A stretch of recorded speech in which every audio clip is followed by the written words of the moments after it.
welcome to another video. It's a beautiful day out today. It's the end of November and for some reason we don't have any snow. It's actually 60 degrees out right now, which for just about everywhere else in the world I believe is around 15 degrees Celsius.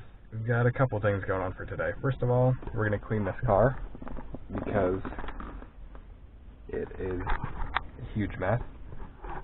Receipts, bottles, general trash. Oh, a ladybug on my pants.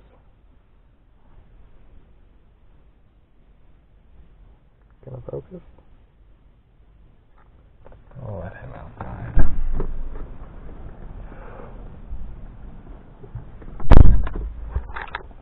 The other day I was eating in here. I had a plate up here.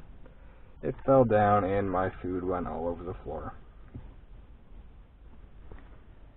Poor Hello Kitty down there is getting all dirty. And second for today, pretty sure there's a short. Actually, I'm just about positive there's a short that is draining my battery. Here's why there's a short. So the car's on, the radio's on, but there's no light showing. Whenever I move the steering wheel up, there are the lights. Move it back down. Light's gone. So there's definitely a short there, which also affects the horn. I'm assuming that's what's causing the battery drain.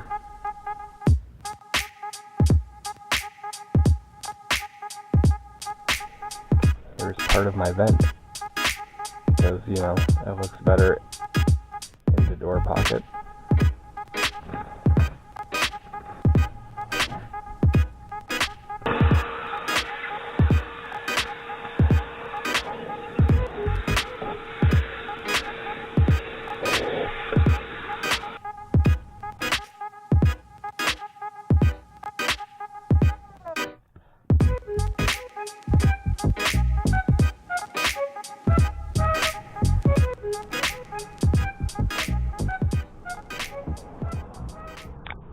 So I just vacuumed, I didn't wipe anything down yet, and it's already much better.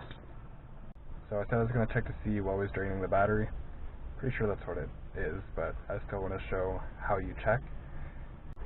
So now I'm going to show you how to test, well, how to find a parasitic draw or a short in your car.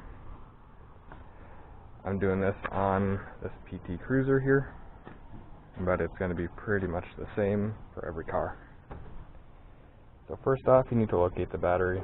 In this car, it's underneath the airbox. There are a couple clips here, and you can just take the top part off, but I already have this unscrewed because I've been having to jump the car. So I'm just going to take this right off, and this will pop out.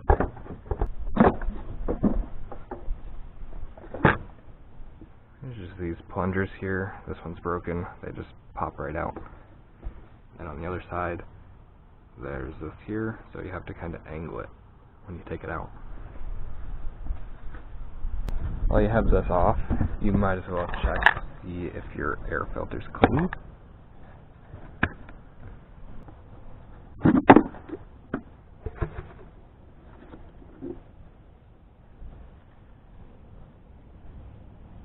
Pretty dirty.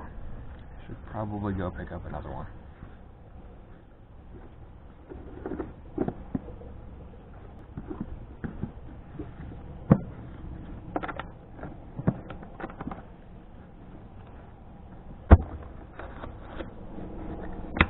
Alright, so for this you're going to need a multimeter. You can pick like ones like these up for around $5. This one I actually got free with the purchase at Harbor Freight.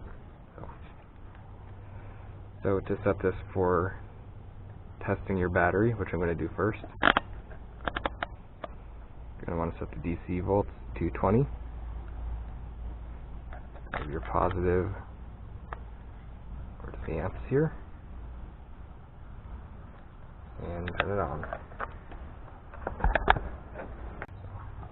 Negative on negative. Positive on positive, and there's 12.5 volts, which is pretty normal.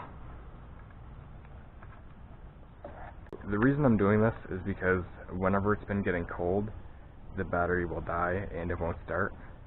The only thing that I could think of that would be causing that is a short, and I do have a short in my radio, so I'm pretty sure that's what it is. But just for the sake of this, I'm going to show you how to test it, and then if I have time, I'm going to show you how to fix it. Okay, so once you've located your battery, you're going to want to undo the negative terminal. There's the positive, and the negative.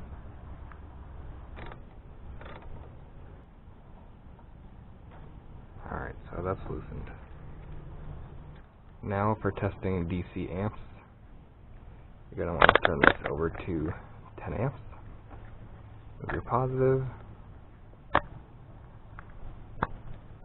to the 10 amps DC spot.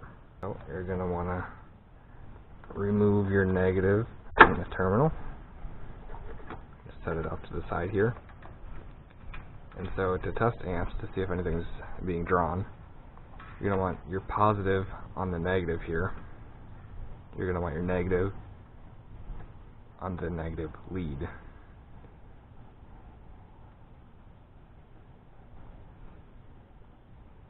According to this, nothing is being drawn.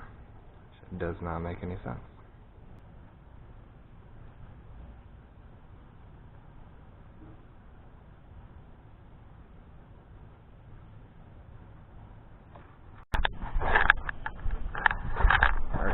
So, according to the multimeter, there's actually no draw from the car, which is a huge surprise to me.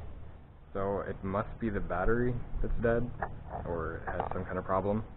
So, I'm going to go return that and exchange it for a new one, because it's still under warranty.